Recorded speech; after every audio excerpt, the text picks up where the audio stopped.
now. We had a little blank spot again. We did. That was weird. Yeah, no, I can hear you now. We're all good. I Right. think we're motoring. Okay. Good. Right. Hello, Joe. Should we doing this again? Everyone's bored and switched off now. Let's Um, go. let's go. So first of all, I just really wanted to thank all the people, all the listeners that we had on our last pod for their lovely comments. Um, it's really encouraging. People have been so lovely. So yeah, I just wanted to do that. And how are you, by the way? How are you? Very well. I'm not enjoying the freezing cold snap we're having again now, and it's not very pleasant. But no, we're all good. As you know, No. I'm imminently moving house in the next couple of weeks, so that'll be interesting. Trying to fit that around everything that's on my plate. Just kind of arrive with all my boxes. That'll be good fun. We'll be boxed up for weeks, but yeah, no, I'm all good. All good. Busy, busy. Yeah, no, again, I'm not enjoying the cold. Well, I can't keep up with warm, cold, and and we both got horses, so that's a nightmare because I'm back and forth changing rugs like an absolute fly up a thingy. Um, can't think. I don't think my brain's switched on yet today. No, so the rug thing's a nightmare. So this weather is hard work, really hard work.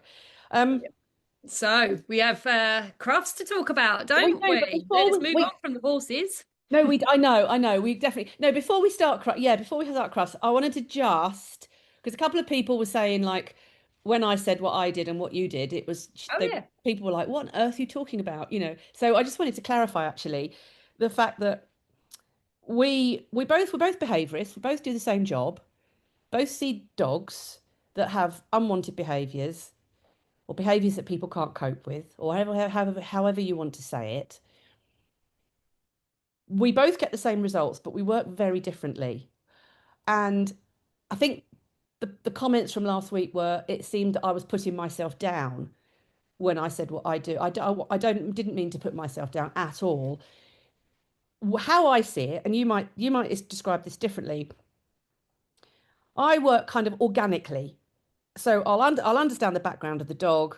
I'll do some testing, and then I kind of look at what I see and go in from that. What are you presenting me? What strategy am I going to use to change this behavior? That's kind of how I work. And in my opinion, the way I feel about you is that you do the same thing, but you take into account what's going on in their head, as in, hormone releases, things that go on in the brain, which I don't understand. And that's kind of what I was trying to say. I think you can overthink this stuff at the end of the day. I think dogs are very simple for starters. They've actually, and I've been shot down for saying things like that. That doesn't mean my cases aren't very complex, but ultimately human beings make the case complex. Like the dog has pretty simple basic needs and values and are actually inherently quite lazy. So, they are a working brain generally, as specifically a lot of the breeds that we work with. Are quite intense dogs as well and have needs outside of just being a human owner's pet dog. I think ultimately however we approach it, the techniques we use, the conversations we have with clients, I think we probably need to as individuals separate how we work with our dogs, which is pretty much bang on similar how we work with our own dogs with just kind of simple rules and values, and how we educate our clients. And I think, Vic, to be honest, that comes down to who you are as a person, your personality, how you engage with people. I'm just go. I'm very, very go, go, go, go, go as a person. And almost to calm my brain, I'm thinking outside the box while clients are talking. What else could I consider here? You could argue that some of what I bring to the table is and can be overwhelming and confusing for clients just because I'm throwing so much at situations. And at the end, I always sit very quietly, do a summary, and actually make a point of saying, listen, a lot of what I told you is relevant, but it's also me speaking out loud about, how I'm viewing this. It's not all necessary. But the basics are this. And actually what I leave them with is like three or four things that they need to be doing. I don't overwhelm them. with actual the physicality of what they need to be doing. So we end up probably in the same place. But I Yeah. come from this, the dog's brain is amazing and these synapses are doing this and these neurotransmitters are doing that. Obviously Yeah. that's not relevant for every client. So, not there's not many people that want to hear all that stuff. But that is a process that I go through to get the best outcome for me and be comfortable that I've made the right decisions and told the client the right things. And if that element of it is definitely not necessary for 99% of behaviorists working with dogs, that's just Mm. me, my character, and how I like to present and work a case up. Um, Mm. I do lots of stuff with the dogs, but I do very little physical training.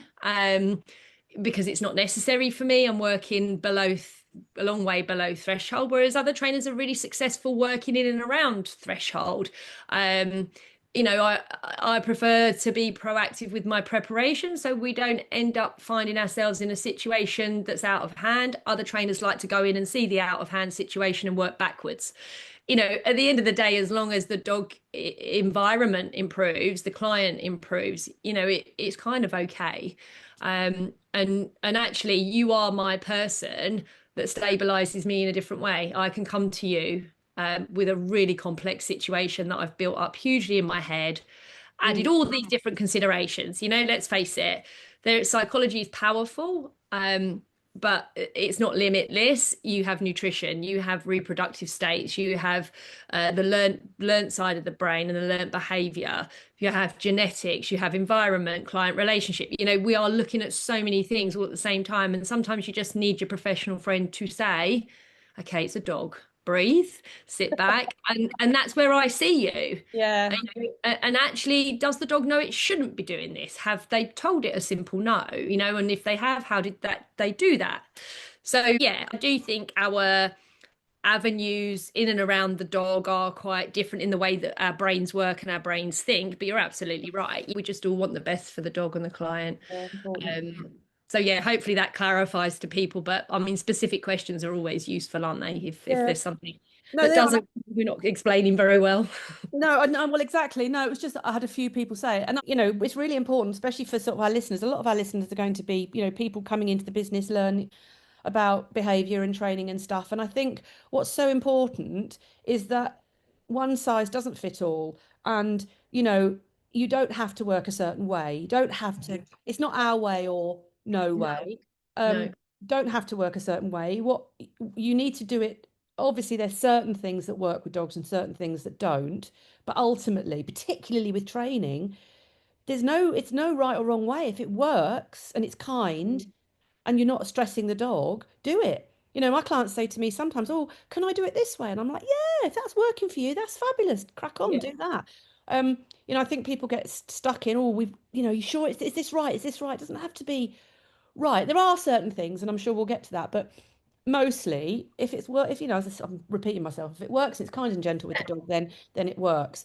Um, But don't and you think I though, think, Vic, as well? Sorry, I'm jumping in here, oh, but my that's all right. brain's organising this as you're talking. So don't you think as well that what we're trying to hash out here is fundamentally what's wrong in the industry? Because clients will go online and they'll look at one trainer's approach and another trainer's approach. And the first thing you're told when you walk into someone's house is, "I've tried to do this myself.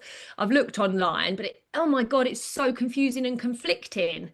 And I'm like, "Yes, it is, but don't worry because I am open to everything you're going to tell me." And pretty much everything in the dog world has a place, whether it's equipment, whether it's a thought process, whether it's a type of training. What the key is to all of it is timing. And when you use specific either training aids, tools, or techniques, or you have a thought process, where I see myself actually is much more of a balancing foundational start point for an owner to then ping off and go and do agility or bite work or security dog handling or scent training, whatever they want to do. But you're not going to achieve that level of training without a lovely intuition, emotional understanding of your dog, intuition around your dog, some sort of balanced relationship with them where they see you as their support system, not as an oppressive leader where you need to be dictatorial to the dog all the time, but certainly as a support system that when the dog says, I don't like this, I'm unsure, you have enough respect and manners from that dog that they will look to you and do what you need them to do in the moment. And I think that is fundamentally missing when you flip those two things round and come at this with a thought process of, I need to train in the very basic sense of, I need to work my obedience before setting the foundations of your relationship and your communication. Does that make sense? Yeah, it will make more sense when I listen back to it, I think. What were you waffling about, Joe? Yeah, Seriously. I know. Who are I you was no, talking I about? no, you do make sense. And I think, I was just trying to, I was coming at it from, obviously the listeners that we're having so far, like I said, a lot of them are coming into the business. And I just, it would be really nice for them not to worry about, who do I train with? Who do I, I think you need to take bits from everybody. Yeah, This is why, having colleagues in the business is so good. The yeah, benefits of workshops, the benefits of courses, learning from lots of people to get like a substantial locker so that you've yeah, got everything in your locker yeah, to pull out when you see a dog. And, you know, the more you know, the more you're able to deal with. And you don't have to agree with everything. I mean, and equipment is one of these big subjects, from the flat collar to the e-collar. We're not going to talk about the e-collar, but and whether you agree with it or not, or a prong collar, let's say, you need to understand. You need to yes, you just do. understand Yeah, about it, so that you might go into a house where Mrs. Jones has got a Doberman and it's on a prong collar, and you go in. If you know nothing about this piece of yeah, equipment, yeah. you're not able. You can't just go in and say, "No, I don't agree with prong collars. Take it off," because that might Mm. be the only thing that's helping Mrs. Jones take her dog up the road. And yes, of course we want to get it off the dog. Of course we do. But you need to understand about it, understand how it works, understand the benefits, understand the negatives. We need to understand that with all equipment, head collars, um, flat collars, half check, all of it. We need to understand it. And I think this is the thing with, people, it's very black and white in the dog training and behavior world. And people are like, don't agree with any of that. I'm going to stop using it. But I think that's wrong. I think you need to understand it, and you don't have to agree with it, but you need to. I mean, we've just been at Crufts for 4 days, and I have to tell, I like going to Crufts with the CIDBT because I do it for them. This is not a lot, it's not my business thing. This is a CIDBT thing. I do it for that. I do it for the networking. We hope to drum up some business, get our name out there, blah blah blah, all that stuff. Um, but I have a real problem with what I see at Crufts. I love dogs, and I have a real problem with the equipment that's on dogs at Crufts and people the Mm. way it's being used. Um, and I use all equipment. I use all of it. Because I understand it, understand how it works, when you should use it, why you use it, um, to get the best, so that the dog can have the best life. Um, and I'm jumping around a bit here, but just to go back to Crufts, we won't linger on Crufts, but you know, the way head collars were being used at Crufts was quite appalling. I spent 4 days quite miserable. These head collars that are, head collars are used. You're not supposed to yank a dog on a head collar. You're not supposed to pull a dog about on a head collar. The point of a head collar is to guide the dog, to stop it pulling by itself, by its own motion. When I move forward, that tightens up, so I move back. But people were walking around Crufts with very short leads, Yep. grotting their dogs in these head collars. But worse, but more than that, they've taken the dogs to Crufts. The smells at Crufts are beyond anything, right? The smells, the dog is going to sniff. So what I saw a lot of were owners walking along, pulling their dogs away from smells harshly with the head collar. The dog is going, if you're going to take your dog into Crufts, you have to know the dog is going to sniff at everything, because the smells are, there's male, entire males, entire females. There will be females coming in and out of season because people won't have caught it. So there will be that going on. You can't expect your dog to walk by your side lovely all the way through Crufts. They're going to, so don't be then punishing it when it turns its head to smell. I mean, I don't want to get into a big debate about this, obviously, because, there were some fabulous handlers at Crufts and some of the dogs were fabulous, but a lot of it, and unfortunately, more than not, were unhappy. Mm, Dogs I being agree. yanked about on the wrong equipment, and it just breaks my heart because Crufts could be such a nice place, but Oh God, there's no chance. There's just no chance. It is, and it's No, a you're probably hellhole for right. me. I No, I just, think I it's a just, I very just think complex subject. well, the whole thing around how unnatural the dog's environment is for who and what they are and what we create within that is something you kind of have to accept. Anyone that is involved with dogs has to accept the very base level of understanding of what we ask of them is intense at the best of times. And I just think, even just for me, just watching those that are walking around on standard collars and leads, the owners are not, the handlers are barely paying attention. I think I saw, listen, I was only there one day. I do that for the CIDBT as you do. And it's lovely to see everybody, but it's all I can bear. I used to drive home from there after 3 days and have to stop on the way home and sleep for 20 minutes. The stress levels were so bad. I did used to find, as a younger behaviourist, I used to find it extremely overwhelming to the point where the anxiety in me just used to get the better of me on that 3 hour drive home. Another story, another day. It's why I Yeah. can do this anxiety thing, because I've literally just been a ball of it my whole life. No, no, we Whereas will cover that. No, no, we will cover there's that. not, there's not. But yeah, but I think when you're shut into this world of, we all want to be lovely, right? We all love dogs. Nobody wants to hurt dogs. And then I arrive at Crufts. I mean, the color scheme blows my brain anyway. It's awful. The green, I can't even bear that. It's awful for pictures as well. Um, it's just the environment for me, as somebody very sensitive to environmental change and stimulation, puts me off the chart. And then you look at these poor dogs in thick coats being ignored. The majority are being ignored. Some are being, and we had this conversation, didn't we, about the prams? Some are being wheeled around in prams. And while that looks utterly ridiculous, actually, that probably is kinder because they're at least protected from the outside world to a degree. Mm, Um, the people I saw doing proper training, proper handling, phenomenal. The yeah. lady with the young Mally that came to see us on the stand, pot of treats in one hand, standard collar and lead in the other hand. Every time he looked away, she asked him to look back, and then she rewarded him. Beautiful example Mm, of, in the moment, positive reinforcement training, but with a collar having a conversation at the point it was needed. A 6, 7 month old in training, Malinois, clearly being hyper micromanaged by a very experienced handler. She was literally bringing him out for the experience as his support system, eyes on him all the time. And then he was going away out of the environment. No issue with that. Amazing learning for the dog.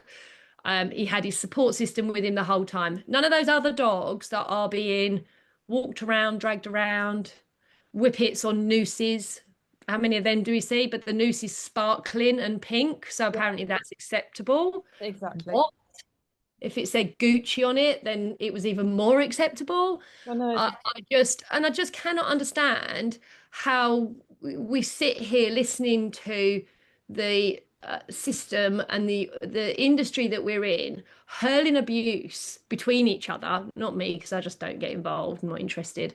Um, but arguing and pulling each other down, and yet they're rocking up there saying that Crufts is the most amazing thing in the world. A Clumber Spaniel that needs so much surgery to feel less discomfort around its face and eyes. And an owner, I don't know if this is really close to the mark, but an owner who previously has been sentenced for animal abuse. Do we know that for One. sure, though? Do we need to put, is that we really better be careful, haven't we? What we say. We He don't. was he was sentenced. It's out there, Oh, Vic. it I'm not is. I'm I'm not Okay. I'm No, not mentioning any names. no. It's up to people to do their own research. Yeah. But Okay. I have checked the research. It is out there. He was sentenced, so it is common knowledge. And the Crufts decision is that that was a long time ago, and he's made peace with everything since. I'm Yeah. sorry. Um, No. Listen, people make mistakes, but for an abuse case to have gone that far, No, I when totally most agree. abuse is ignored, No, I I mean, it's totally agree. shocking. Not It, surprising. no, it shouldn't be allowed. It shouldn't be allowed. And are we saying that that clumber, the Mhm. winner of Crafts, the winner of all Yes, those dogs, yes. that's the best specimen. Got problems with with its eyes. Best specimen out of all those dogs. I mean, what's going on? It's suffering. It's What's going suffering beyond belief. on? Suffering. What is Like, going on? why did nobody mention the suffering? For me, coming from a vet nurse background, suffering is something that I have really struggled with. Keeping animals alive when we have the power to end their suffering, when there is nowhere to go and they're in pain. I've gone through all of this with clients for years. What's right? What's wrong? Where do we play God?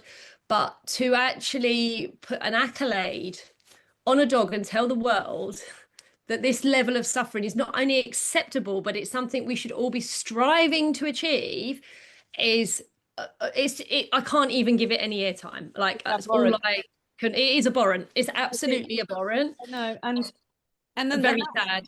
and now we're going to have, breeding from that dog now. Yeah, One. absolutely. Lots Yeah. more puppies from that dog. Oh, it's no, it's beyond. I mean, the dog world's a mess, isn't it? I love crafts because I get to come up and catch up with everybody and see, really big names in the industry that, you don't get to see at any other time because we all just meet once a year and, it's lovely to hear what everyone's doing. Listen, I met some lovely people. So from that perspective, I do think you can't sit in your ivory tower having opinions on things that you have not seen or done or experience. You don't know what you don't know, right? So I do pride myself that I want to listen to everything and hear everyone's opinion. And even though I've done this job 26 plus years, whatever it is now, I love to listen to how somebody else would approach a situation or a consideration. And I think attending something like Crufts from a professional perspective is quite an important, even if it is just one day. Mm. It's important to be around, but it is the epitome now of what is happening in the dog world. Money, opinions, Mm. egos. I'm sure it's the same in many other industries. It's just a shame that the fallout for this in our industry is actually the welfare of man's best friend and woman's best friend.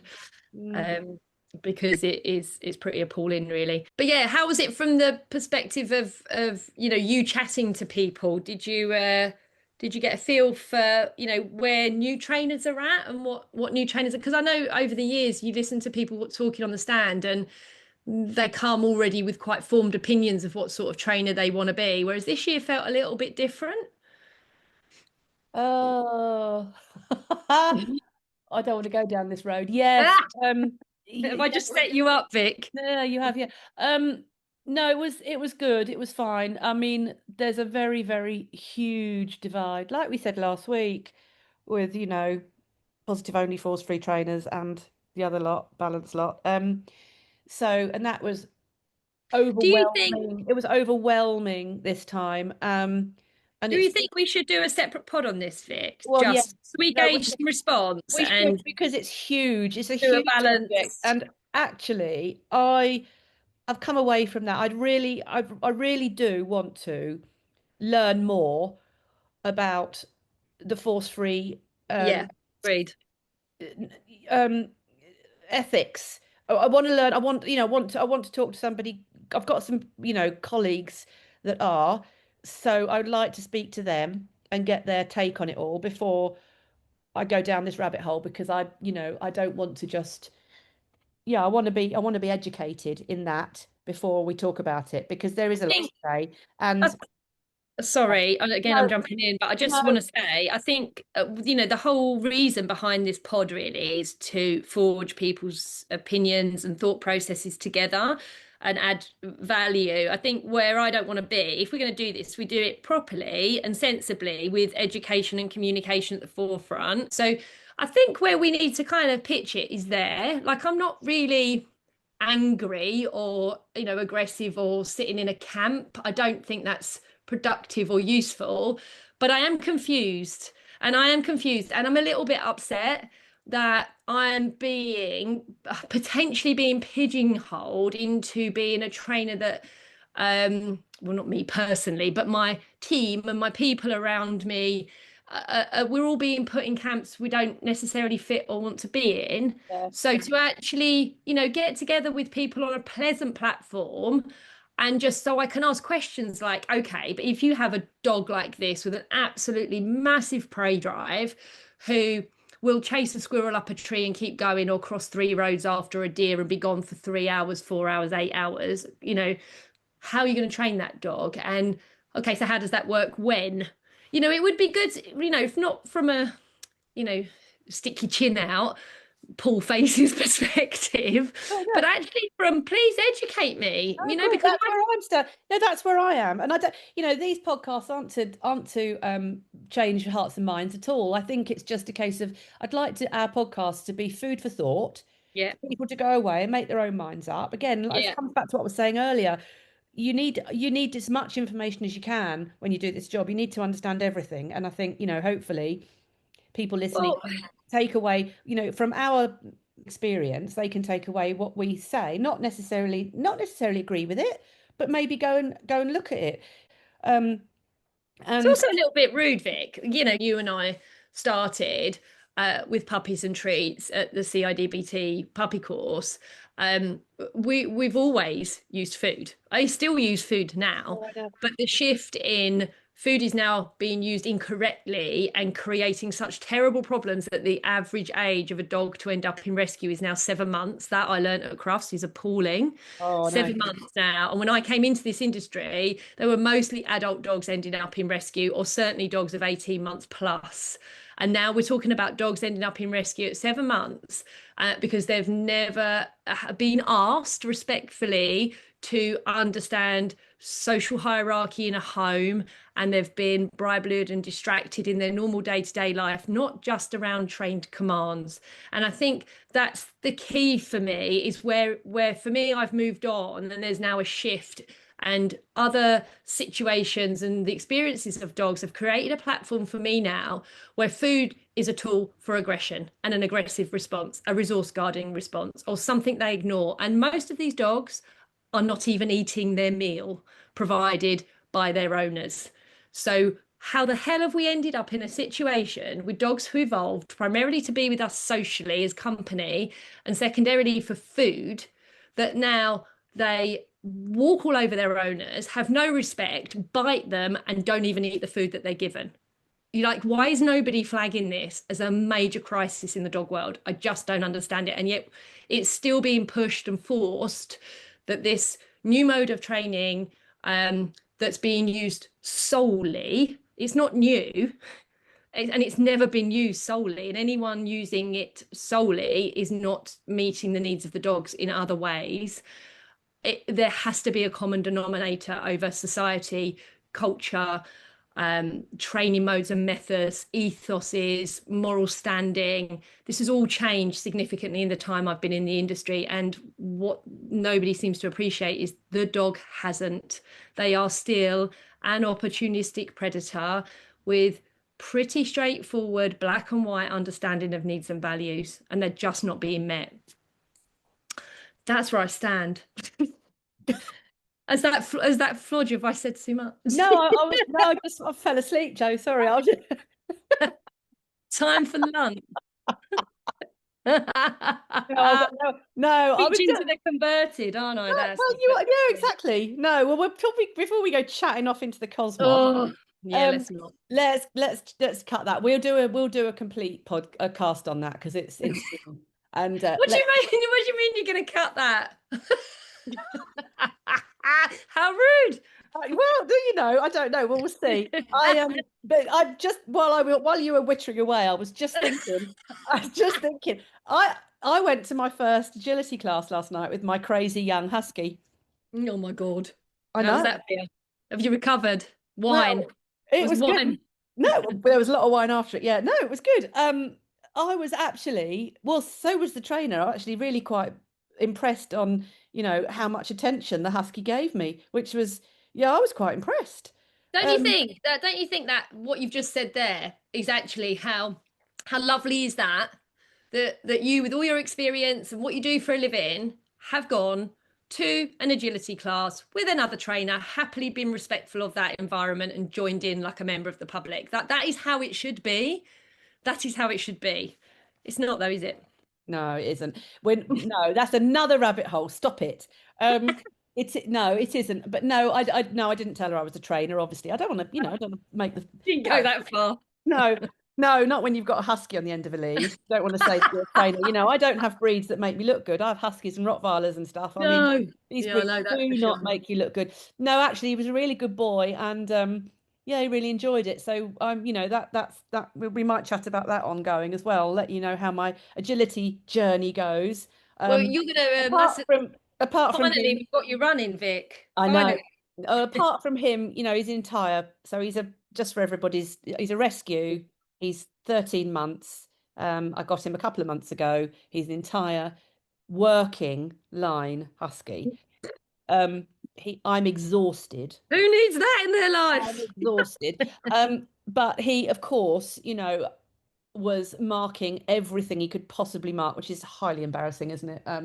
All he What are wants you to do. doing? What are you doing with this then? Is this a convo for now? The castration? You're going to sit on this for a bit, or Oh, the neutering. Yeah, plan? let's talk. Well, yeah, let's go. Let's talk neutering. This may be our last chat though, then we'll have to stop it because I don't want to do an hour's podcast. Um, Sorry, I took 10 minutes with my little yeah, off-piece rant. I'll You fell try and keep asleep. you in check. Yeah, no, yeah, let's talk neutering. So yes, I have this entire, I mean, I've had entire males, I've had, entire bitches. I've never bred. So I don't know a match. All my bitches that I've had spayed at the right time, or well, at a time. We'll talk about that. But I do have this entire male, and yes, he pees everywhere, which is, fine. It's not a problem. I just made myself laugh with, Peeing is trying to not a problem. I would trying to be get. imploding. How can this not be a problem? I'm assuming this is not peeing in your house. It's only outside. No, no, this is at the agility. No, so at the agility class, it's inside an equine school, massive, great big indoor school. So the smells are amazing, and of course she does agility there all week. So the agility equipment's up. Obviously, everything's peed up everything. So little Yuki, with his testosterone and hormones flying about, goes into this place, and it blows his mind. And actually, what I was going to say was with him, considering he had all those smells and all he wanted to do was pee up every single thing going. Um, Goodness. he still managed to, behave and do as I So, asked. so, So so here you I was, go. So his olfactory bulb was on fire. Is that what you're telling me? There you yeah, go. I don't know. You There- tell me. There's Yeah, there's there's the very boring and not very exciting difference between you and I. That on the ground means absolutely nothing, but sounds quite cool. what the fact that he did some jumps and did what he needed to do is His boring. olfactory bulb was on fire. Yeah. His brain was off reading good books and peeing all over the top of them to I know. make But himself he feel still good. managed. He still managed to do a weight recall. Bless him. Oh, I was seriously impressed with him last night. So we'll see. Maybe next year I'll be doing agility at Crufts with a husky. Oh Now no, no, that no, no, no. I'm paid to No, see. I'm doing this for a little bit of mental stimulation for him, really, more than anything. To include some of the stuff that I've taught him in a kind of fun but working environment. That's what I'm Yeah, doing with him at the moment. Um, but no, I mean, on a serious note, neutering is a big subject, and in behaviour, it has quite a big impact on what we see and do. And one of the biggest things I get when I see a young entire male um, with problems, particularly things like separation anxiety or anxiety-based problems. The owners, should I have him neutered? Should I have him neutered? And I don't know a lot about the ins and outs of what's going on in the body and stuff. But I do know, having done this job for a while, I do know that neutering an entire male when it's not balanced is the wrong thing to do. yeah, Um, yeah. That's a really good, simple way of putting that. yeah, it is because what I've found, and again, I will, bow down to the people that I've learned from as well with this, my mentors, is that if you have, for example, maybe let's just take a very anxious dog and you neuter it young, between, a young age, before you fix the anxiety, you can stick that behavior. You can Mhm. kind of the behavior sticks, and you then have you either can't fix it or it takes so much longer. Um, Yeah. and with aggression cases as well, if you've got a fearful dog that's aggressive, and you neuter it, you're taking away all that. This is my understanding. You're taking away every little bit of um, help that dog's got with the hormones and stuff. So the backup it's got, you're taking that away. So now you end up with a fearful dog that has nothing to help it, other than its owner, of course. But yeah, it is I think it's a problem. I actually think it's getting better. Over the last 5 years or so, I have to say, I'm hearing a lot of vets telling their owners not to neuter their dogs until they've matured, Yeah, I which is agree. I think, so nice to hear. And the other day as well, I had a client who the dog was anxious, and the vet had said, "Don't neuter this dog until it's not anxious anymore. You until go and see behaviourist, have it, get it, get it sorted out, and then come back," which was music to my ears because that was not the case years ago. yeah, They I were agree. neutering indiscriminately, and I think a lot of problems were being caused by that. Well, there was also neutering going on when they're still, weeks old. Not, so when I started in practice, everything was neutered at 6 months. Yeah. And it went a little bit the other way. Now, I mean, I think where I sit with it is it's very specific to the individual dog. Like you say, if there isn't the foundational work in place, the social etiquette, emotional regulation ability, and you do it then, there's a very high probability, and I see this if they've been neutered before they come to me, that we have a much harder job. And the dog has those behaviors that were problematic beforehand are now it's entrenched, and become, at best manageable. I think ultimately, there is an optimum time probably to consider neutering dogs depending on the strength of that hormone. I think breed traits play quite a large part in it as well. And we won't touch on the medical side today because it's quite deep Yeah. and complex. The medical reasons why neutering isn't recommended, particularly in certain breeds. But I think as a general rule, what I see quite a lot of is, particularly with my pedigree crosses, is I see young dogs whose personality and character are on the side of being vulnerable and feeling threatened generally, quite insecure dogs, slow to mature.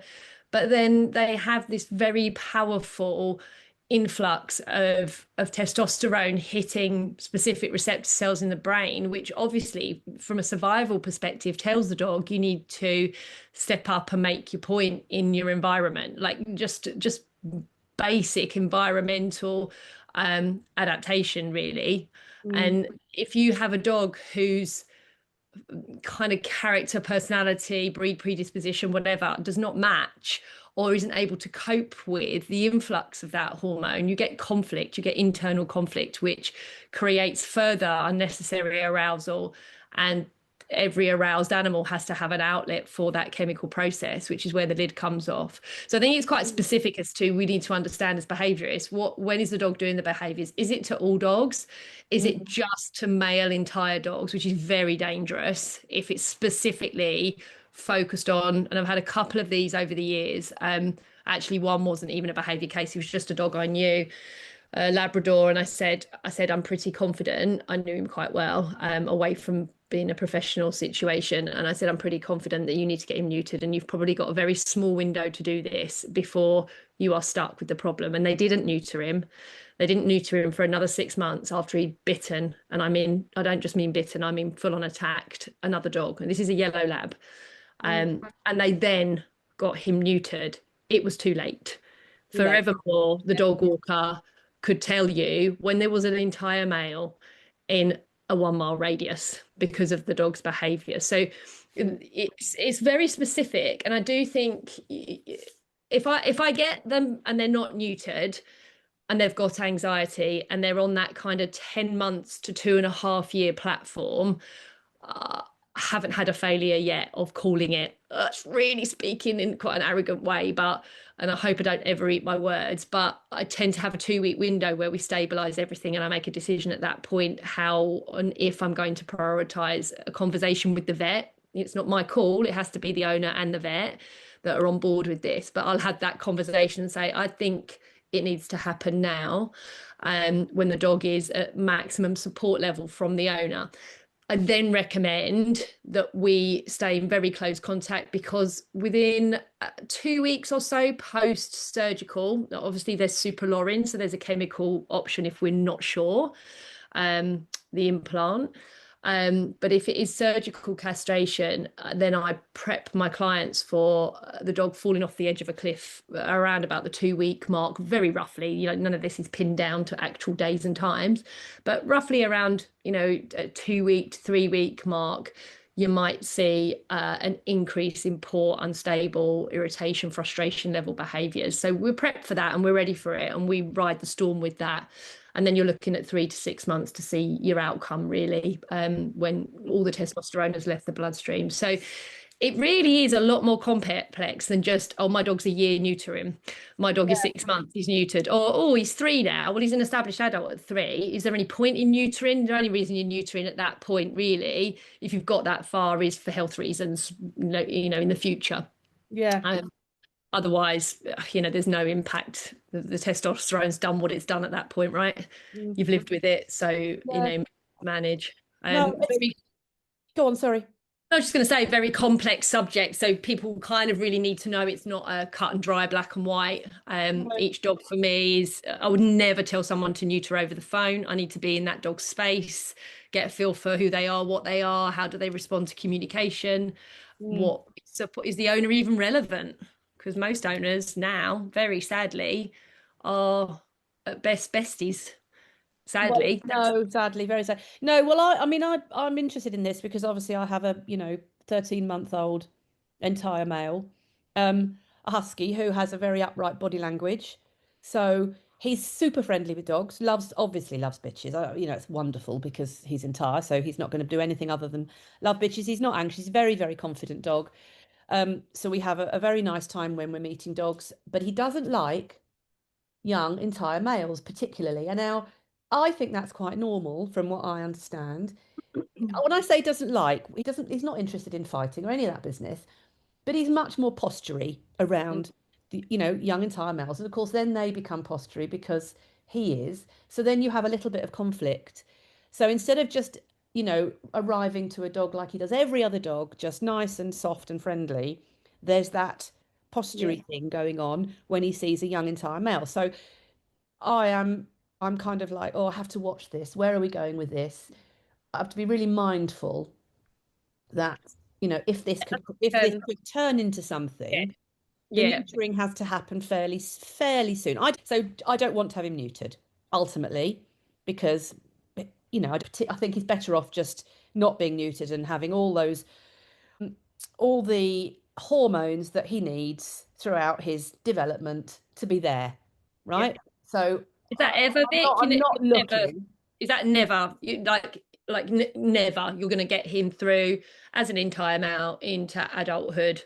I'm just asking the question that, that's just where you're kind of sitting decision wise with him, because obviously you're very different to the average dog owner who, where their dogs are just pet dogs, and that's they need to cope with anything and everything with no kind of support system management, or very little. Whereas he's worked, the agility side is additional, but actually superficially on a day-to-day basis, and as you say, organically, you'll be giving him roles and jobs and things to think about, and achievable goals and achievable boundaries, and he's getting what he needs from you and his relationship with you in many other ways that you and I just aren't even aware that we do, just our body posturing and the quiet management.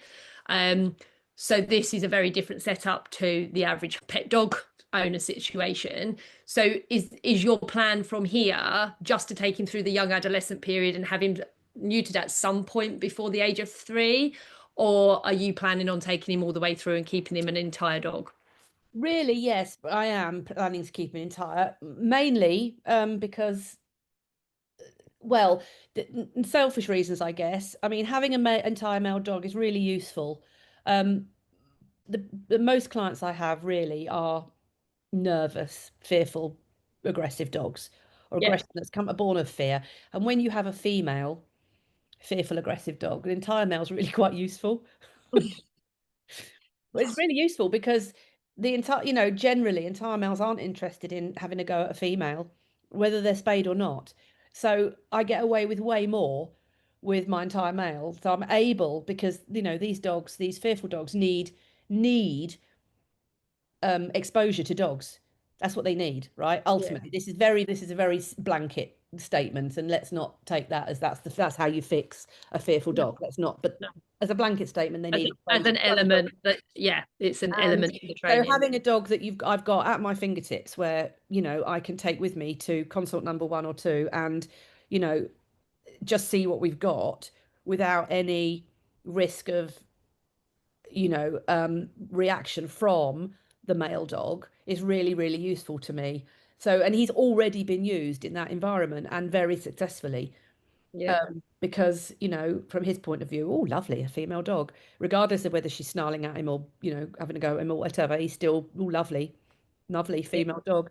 Um, so from that point of view, yes, I want to keep him entire, but, ultimately as well, just for sort of health reasons, really. And I know there are risks with keeping them entire, but for me, I think there are less risks.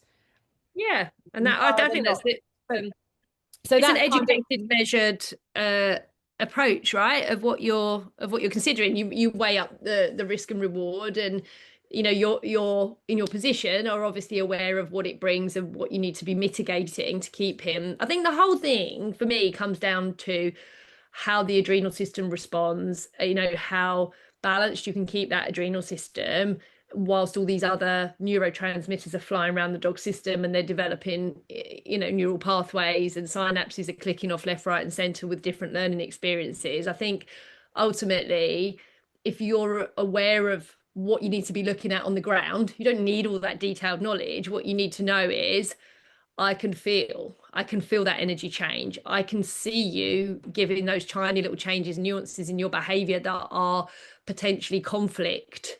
And what we'll do is this. We've got other tools to mitigate that. You've got enough respect for me to put me before that potential altercation and ensuring it doesn't happen. I guess the bigger risk for me, Vic, if I'm honest, is not you or your dog, as in anybody, not you specifically. It's everything and everyone you meet outside, because you could be there with your amazing recall and amazingly well behaved dog and he gets attacked from behind by somebody else's male dog. Now you have a huge problem, but you'd have a huge problem whether he was entire or not entire. There are dogs that kick off that are neutered that do extreme damage. So I just don't think castration, as with everything in the dog world, knowledge is key, and understanding everything, and that behaviors are multifaceted, treatment plans are multifaceted, and your choices as a practitioner within that require a huge breadth and depth of experience and understanding and open-mindedness to see what isn't always there, to not get caught into a box of, but so and so does it like this and they're a really big player in the industry, so I should do that. You need to make your own way, and that applies to everything, whether you're looking at neutering or training techniques or whatever. So it'll be an interesting journey. Like I love it, it when you get a case that you could kind of follow all the way through, because they're interesting journeys, right? They're learning experiences, and he'll definitely be that. no, I know. Well, he is already, but I mean, I had just before we go, because I'm conscious. Yeah, we're long now. We're No, longing it we're out. here now. I had an experience the other day, which so we were in a big sort of dog park. So it was enclosed dog park. So there's lots of dogs off lead, blah blah blah. And he was with me, and we're walking along, and a couple came out. A couple sort of approached me. They had the dog on a lead. They said, "Oh, he's young. Can you come and say hello?" And Yuki was sat by my side, and I kind of, you have to, because you put in a spot, aren't you? Can he come and say Yeah, hello? And I'm like, it's well, social anxiety at its best, kind isn't of it? really want to say no, but at the same time, because but at the same time, it's good for Yuki. It was a young entire male dog. So I said, oh, okay. So they let him off, and over he came. He's a little lab, actually, sweet thing. Um, he came over and he was quite rude. So Yuki, to an uneducated eye, Yuki had a go at him, Yeah, right? And this is all happening really split second. He wasn't having a go at him. He was putting him in his place. He was just saying, don't be rude. yeah, But of course, the owners, I can see what's going on. It's all happening yeah, in slow motion in my mind. This nice little friendly lab, but not socialized well enough, so he's rude. yeah. Jumps on my entire male. My entire male puts him in his place, but it looks like aggression. Yes. Owners horrified. Yeah. So I'm now in a position where I'm having to apologize for my dog for nothing, for doing nothing wrong, because I Yeah. can't spend 10 minutes explaining what's just No. happened, or half an hour, not even, I can't spend an hour explaining what's just happened. Yeah. And it's just the whole situation. I just, I walked away just feeling Mortified. You're never going to get another exhausted, client. The world's exhausted. imploding. Everyone hates me. And it's just, oh God, but ultimately it wasn't a thing. It just wasn't a thing. And if we'd left it alone, because of course, they grabbed their dog, I had to call Yuki off. But actually, if we'd just left it alone, it all would have been absolutely fine because the little black lab probably would have gone, oh, okay, you're a bit older than me. I'll get off you. And Yuki probably would have had a game with him. And But but that's case in point, isn't it, with where we are socially and culturally with dogs now? Because 20, 30 years ago, then everybody would have laughed it off and carried on walking. And actually, you probably wouldn't even have been static. They would have just come with their dog, walked alongside you for a bit and gone a different way, and it would have all been fine. I yeah, think the pressure now in society is creating us problems that, we're at the bottom of the rung trying to sort them all out. But listen, hopefully, what we've discussed today is kind of not push buttons, but raise questions. That's kind of where I want people to sit. I don't want to be attacked. I'm over it now. I'm not interested. And, I think we discuss these things in good faith, sharing our experiences. We should follow Yuki because I think that kind of learning experience of an entire strong, male strong breed, that's a dog's dog. That's how we should see dogs now. That's what dogs are about.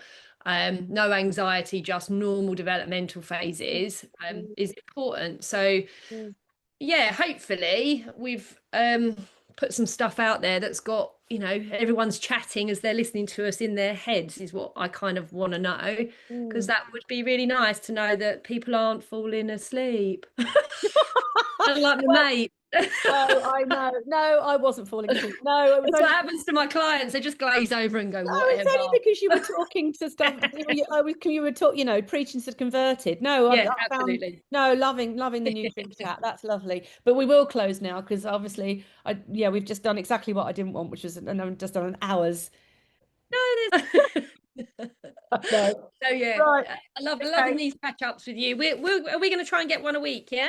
Well, let's see. Yeah. Okay. Well, Can maybe. you, Yeah. Let's can do you that. We'll do one next week and just see if it's too much for people. But anyway, yes. Those who are listening, if you've got any questions, just yeah, put them on ping the 'em. chat. Yeah. Let's have questions to answer next week. Let's go down that road. All right, Joe. Thank you so much. Amazing, lovely to chat to you, See Vic, you and we will soon. speak very soon. Bye, darling. Bye. Bye.